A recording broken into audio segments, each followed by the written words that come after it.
Well, to another big sporting event, the Euros, where Germany is taking on Hungary in more ways than one.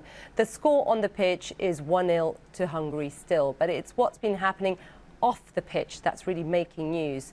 UEFA, football's governing body in Europe, declined to light Allianz Arena in Munich in rainbow colours. The Munich City Council suggested the idea as a response to a new law in Hungary that discriminates against the LGBTQ community. UEFA cited the request's political context in its refusal. Well, that confused and angered fans, including Germany's foreign minister who tweeted this. It's true, the football pitch is not about politics. It's about people, about fairness and about tolerance. Well, in turn, 20,000 rainbow-coloured flags are being distributed at the stadium for tonight's game. Now, the game's now half-time. Rob Harris is the global sports correspondent for the Associated Press, and he joins me now from here in London. Rob, look, I think I hear what UEFA's saying, like so many people hear what UEFA's saying, but, you know, few agreed with their decision. So tell me where the German Football Federation, where do they sit on all this? Have they stood up to UEFA and Munich's request?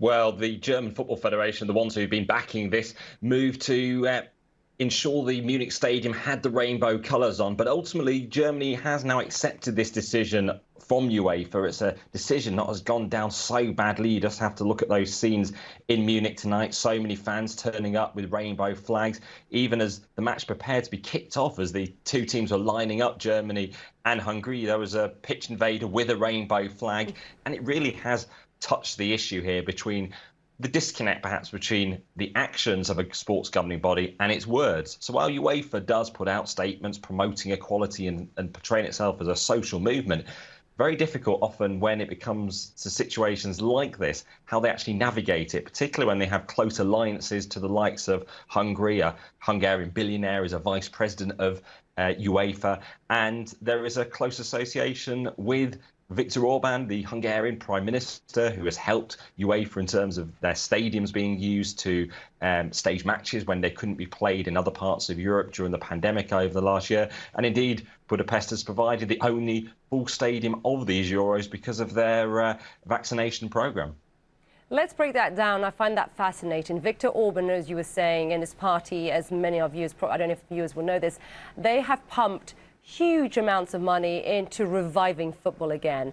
Would you say that this decision from UEFA, would you say that this is political, financial, a bit of both? Well, UEFA themselves are trying to portray themselves as very much an apolitical organisation. Yeah. And the reason why they said they rejected this move from the Munich mayor was because it was directly linked to the presence of the Hungarian players in the Munich stadium and the decision of the Hungarian parliament in recent weeks to introduce the laws which have been very widely condemned in terms of their moves to prevent the spread and discussion of the LGBT community.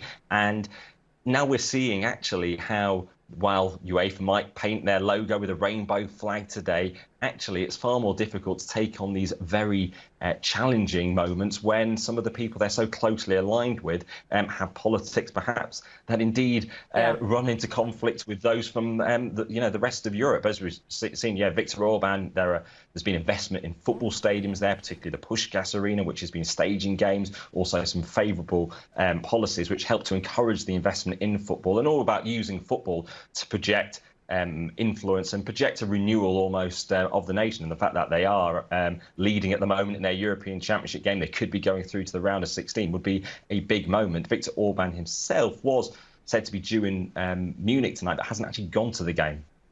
Yeah, I mean, if they don't want to make it political, maybe don't invite politicians to it. But I looked at the statement and there was no LGBTQ word on that statement either.